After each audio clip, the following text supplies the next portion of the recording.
In 1619, a young Lutheran theologian named Johann Valentin Andreae quietly confessed something in a Latin letter. The famous Rosicrucian manifesto known as the Chemical Wedding, the book that had ignited an underground movement across Protestant Europe, was a ludibrium, a jest. He had written it as a student around the age of 19. He never expected anyone to believe it. By then, half of Germany already did. To understand how a youthful Latin jest became the founding document of a 4th-century esoteric tradition, you have to begin in the place where it was written. Tübingen, in the Duchy of Württemberg, in the opening years of the 17th century. The town wrapped itself around a hill above the Neckar River. Its university was a Lutheran institution of high seriousness, training pastors for the Protestant churches of the empire. But the men who studied there in those years were not satisfied with theology alone. They read Paracelsus on medicine and the secrets of nature. They read the Corpus Hermeticum in the Latin translation of Marsilio Ficino. They read alchemical texts and Kabbalistic commentaries and the prophecies of the late medieval mystics. A small circle gathered around two older scholars in the city, a jurist named Christoph Bisold and a polymath named Tobias Hess, who corresponded with reformers across Europe about the coming renewal of all knowledge. Into that circle, around the year 1605, walked a teenaged Andreae.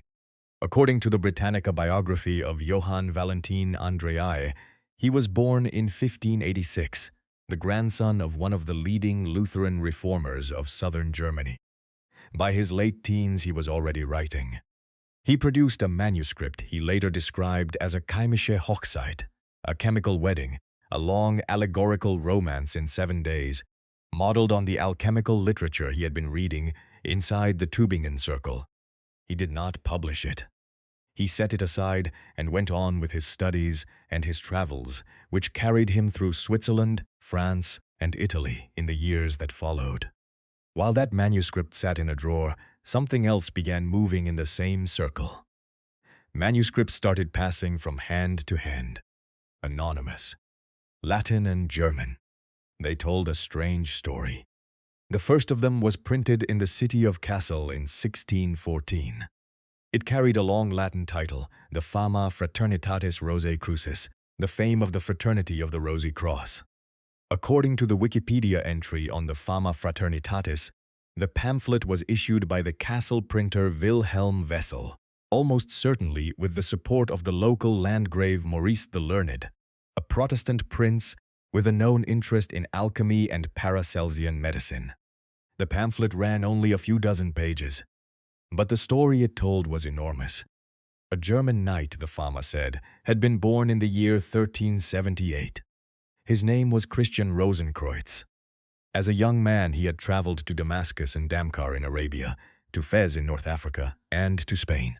He had studied with sages who taught him the secret correspondences between the heavens and the earth, the hidden properties of plants, the philosophical and metallic alchemy, the language of nature itself. He returned to Germany and tried to share what he had learned. He was ignored. So he gathered 7 companions, eventually expanded to a brotherhood of 8, and they founded a hidden fraternity dedicated to healing the sick, reforming the arts and sciences, and preparing the way for the renewal of the world. Their order had rules. They wore no special habit. They blended with the people of whatever country they entered. They served the sick without payment. They kept the existence of the Brotherhood entirely secret for 120 years. Christian Rosenkreutz, the Fama said, had died at the age of 106. His tomb had been concealed by the brothers. And then, in the year 1604, a current member of the order had accidentally rediscovered it. According to the same Wikipedia source, the description of that tomb is the most striking passage in the entire pamphlet. The brother is said to have pulled away a memorial plate from a wall in one of the order's old houses and found behind it a hidden door. Beyond the door lay a vaulted chamber. The vault had 7 sides. Each wall measured 5 feet wide and 8 feet high. There was no window, but the chamber was filled with a steady artificial light, the source of which was a glowing object set into the ceiling like an inner sun. In the center of the floor stood a round altar. Beneath the altar, when the brothers cleared it away, lay the perfectly preserved body of Christian Rosenkreutz himself. In his hand was a small parchment book, called the Book of Tea, written in gold letters. The walls held cupboards filled with books, mirrors, bells, and burning lamps. Each panel was divided into geometric squares and inscribed with figures. The Fama ended with an invitation. The brothers existed. They were watching. Those who wished to join the work of universal reform should make themselves known by publishing their own writings, and the order would find them. A year later, in 1615, the same castle press issued a second pamphlet, the Confessio Fraternitatis. According to the Wikipedia entry on the Confessio, this second manifesto sharpened the political and religious edge of the first. It denounced the Pope as the Antichrist, condemned Muhammad as a false prophet, and called for a comprehensive reform of philosophy, theology, and natural science. It promised the imminent revelation of secrets that had been hidden since the foundation of the world. And it repeated more urgently the invitation. Worthy readers should write. The Brotherhood would answer. Then in 1616, a printer in Strasbourg issued a third book, different in form from the first two, a long, dreamlike allegorical narrative carried out over 7 days, the chemical wedding of Christian Rosenkreutz. The narrator receives a sealed invitation from an angel. He travels to a royal castle. He participates in the ritual marriage of a king and queen, witnesses their symbolic death and resurrection, observes the work of alchemists in laboratories of glass and gold, and emerges at the end of the week initiated into mysteries he is forbidden to describe. The book is unlike the first two manifestos. Where they are declarative and political, this one is intricate, symbolic, almost a novel. That was the manuscript Andreae had drafted as a teenager, more than a decade earlier, and never published. Somehow, by 1616, it was in print in Strasbourg, anonymously, under the same Rosicrucian banner as the two castle pamphlets. 3 books in 3 years. None of them signed. If the brothers had answered the letters that flooded in over the next decade, the story might have ended there. They never did. There was no order to answer. There was a group of young Lutheran intellectuals in a Württemberg circle. There was a Hessian press in Kassel with a sympathetic patron. There was a youthful manuscript that had slipped into a printing house in Strasbourg under the same wave. There was almost certainly no Christian Rosenkreutz, no tomb, no Book of Tea, no invisible brotherhood operating from secret houses across Europe. There was a pamphlet and a longing and a printing press. The longing was the dangerous part. Across Protestant Europe in those years, expectations were rising. The Reformation had been underway for nearly a century and had not delivered the universal renewal its first generation expected. Religious wars were beginning to gather. Astrologers were predicting a great conjunction in the heavens. Reformers in medicine, law, and natural philosophy were arguing that the old learning needed to be torn up and replaced. Into that mood, the Rosicrucian manifestos landed like a match. What followed is what historians have come to call the Rosicrucian Furor. Pamphlets answering the manifestos began appearing within months. Some were enthusiastic. Some were enraged. Some were cautious treatises asking for clarification. According to the research paper on the spreading of Rosicrucian ideals published by the Societas Rosicruciana in Anglia London branch, more than 400 separate printed responses appeared in German lands within roughly 10 years of the Fama's publication. Theologians wrote against the Brotherhood as heretics. Alchemists wrote in their defense. Would-be initiates published their own credentials in open print, hoping a brother would notice them and reach out. None ever did. One of those would-be initiates paid in flesh for his enthusiasm. His name was Adam Haselmayer. He was a Paracelsian physician in the Tyrol who had seen a manuscript copy of the Fama Fraternitatis as early as 1610, 4 years before its actual publication. According to the Wikipedia entry on the Fama and corroborating research at Cipher Mysteries, Haselmeier wrote an open letter in praise of the Brotherhood and published it in 1612, 2 years before the Fama itself appeared in print. The letter, titled in translation as the answer to the praiseworthy fraternity of the Rosicrucian Theosophists, ran with the first published edition of the Fama in 1614. Haselmeier urged Catholic readers to embrace the coming reform and denounced the corruptions of Rome. The Habsburg authorities did not appreciate the gesture. In October of 1612, Haselmeier was seized and sentenced to the galleys of the Spanish Habsburg fleet. He spent the next 4.5 years chained to an oar. He survived. He returned to Protestant lands eventually. But his case is the closest thing the Rosicrucian movement has to a martyr. And it tells you everything about how seriously a reader could take a pamphlet that claimed an invisible brotherhood was watching for him. If you are finding this useful, there are more stories like this on the channel. Andreae all this time was watching too. He was now a serving Lutheran pastor. He had married. He was building a career inside the established church of Württemberg. The wildfire spreading through the pamphlet trade was not what he wanted. The wave of credulity was not what he wanted. Books were being published in his neighborhood, promising contact with the Brotherhood, offering instruction in the secrets of the tomb, peddling alchemical apparatus to readers who believed Christian Rosenkreutz had personally chosen them. Andreae began to write differently. In 1619, he composed a Latin work called Turris Babel, the Tower of Babel, in which he described the entire Rosicrucian commotion as a comedy that had run on too long. In the same year, he wrote the private letter that would haunt him for the rest of his career. The word he used was ludibrium. According to the Britannica biography and the Wikipedia entry on Andreae, he applied that word repeatedly in his autobiography and his correspondence to the chemical wedding. The Latin term carries a precise weight. It does not simply mean a lie. It means a piece of mock-serious literature, a satirical exercise, a thing written in seriousness of style but in lightness of intent.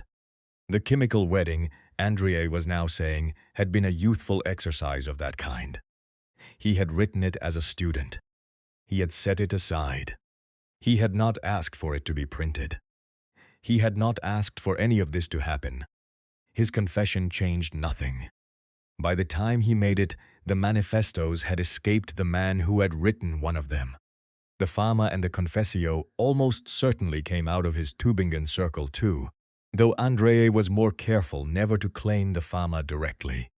Historians who have studied the Tübingen circle attribute it to the collective workshop of Hess, Besold, and Andreae together, with the older men shaping the political content and the younger man giving the narrative its symbolic structure. But by 1619, the question of authorship had become irrelevant. The Brotherhood now existed in the imagination of educated Europe as a fact about the world. Then the world fell apart. In 1619, the same year as Andreae's confession, Frederick V, Elector Palatine of the Rhine, accepted the crown of Bohemia. He was 23 years old. He was married to Elizabeth Stuart, daughter of King James I of England. He stood at the head of the Protestant Union of German princes. To his supporters, his coronation in Prague was the moment when the universal Protestant reform promised in the Rosicrucian manifestos would arrive on the political stage of Europe. To his enemies, it was an unforgivable provocation. The army of the Catholic Emperor moved against him. In November of 1620, at the Battle of White Mountain outside Prague, Frederick's forces were destroyed in less than 2 hours. He and Elizabeth fled into exile. The 30 Years' War began in earnest. Central Europe burned for the next 28 years, lost roughly a third of its population in some regions, and emerged a shattered country. This is the historical context that the British scholar Dame Frances Yates placed at the center of her book, The Rosicrucian Enlightenment, published by Routledge in 1972. Yeats argued that the manifestos were never merely a literary phenomenon. They were the cultural face of a serious Protestant alchemical politics that briefly looked as if it might reshape Europe through Frederick and Elizabeth's Bohemian project. When that project collapsed in the war, the Rosicrucian movement was crushed underneath it, and the original Brotherhood, whatever it had been on paper, vanished into the smoke. The vision survived. The historical moment did not.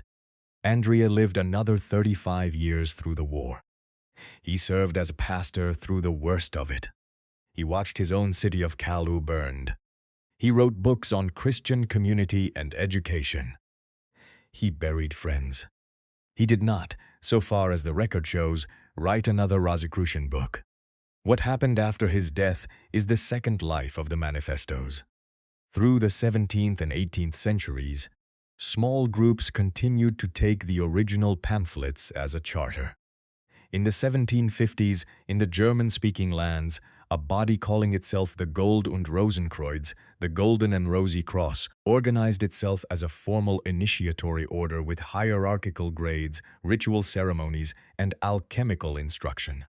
According to the Wikipedia entry on the Gold und Rosenkreutz, members of the Prussian royal family belonged to it, with King Frederick William II of Prussia initiated in the 1780s.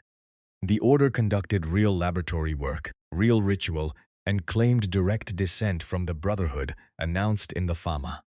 None of the original Tübingen Circle was alive to object.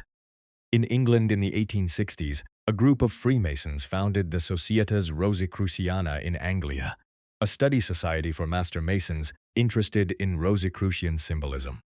Its membership eventually included the architects of the Hermetic Order of the Golden Dawn, which formed in 1888 and built one of the most influential Western magical systems of the 19th century directly on Rosicrucian and Kabbalistic foundations. The Golden Dawn's central ritual chamber, the Vault of the Adepti, was a deliberate reconstruction of the seven-sided tomb described in the Fama Fraternitatis. The pamphlet's image of the heptagonal vault, written for satirical purposes in 1614, was now a working ceremonial space in late Victorian London. In 1915, in San Jose, California, an American esotericist named Harvey Spencer Lewis founded the ancient mystical order Rosicrucis, abbreviated AMORC. It established itself as a mail-order initiatory school with members in dozens of countries. It built a Rosicrucian park in San Jose that still operates a working Egyptian museum today. AMORC claimed continuous initiatory descent from ancient Egypt through medieval Europe to the present, with the Fama Fraternitatis as one of its founding documents. According to the Wikipedia entry on AMORC, its membership eventually reached 6 figures across multiple decades. None of these orders would have existed without 3 anonymous pamphlets published in Hesse and Strasbourg between 1614 and 1616. The man who wrote the third one, and almost certainly helped shape the first 2, spent his old age trying to explain that none of it had been meant literally. The Brotherhood he had described did not exist when he wrote about it. By the time he confessed, it existed in the minds of thousands of readers, and within a few more generations, real initiatory bodies bearing the same name were operating across 2 continents. The pamphlets had been a jest. The world had taken them seriously. And then the world had built the thing the pamphlets described. Around the empty space the pamphlets had drawn. Andreae, in one of his late autobiographical passages quoted in the Britannica entry, returned to his old word. He had meant a ludibrium. He had not anticipated the appetite his ludibrium would meet. He had not understood in his teens that a fiction released into a culture starved for renewal could become, by the slow work of belief, indistinguishable from a fact. The chemical wedding had been a Latin jest passed between students in a university town. The Brotherhood of the Rosy Cross was now a tradition with libraries, lodges, and museums. The 7-sided vault is the image that endures. The brothers approach the wall, pull aside the memorial plate, find the hidden door, descend into the chamber lit by its inner sun, and stand before the perfectly preserved body of the founder. In the Fama, that scene is fiction. In the Hermetic Order of the Golden Dawn in 1888, it became a stage on which initiates rehearsed their own symbolic death and rebirth. The fiction had become the rite. The rite became the experience. The experience became the tradition. Whether that counts as a hoax that succeeded or as a vision that found its body depends on what you think traditions are made of.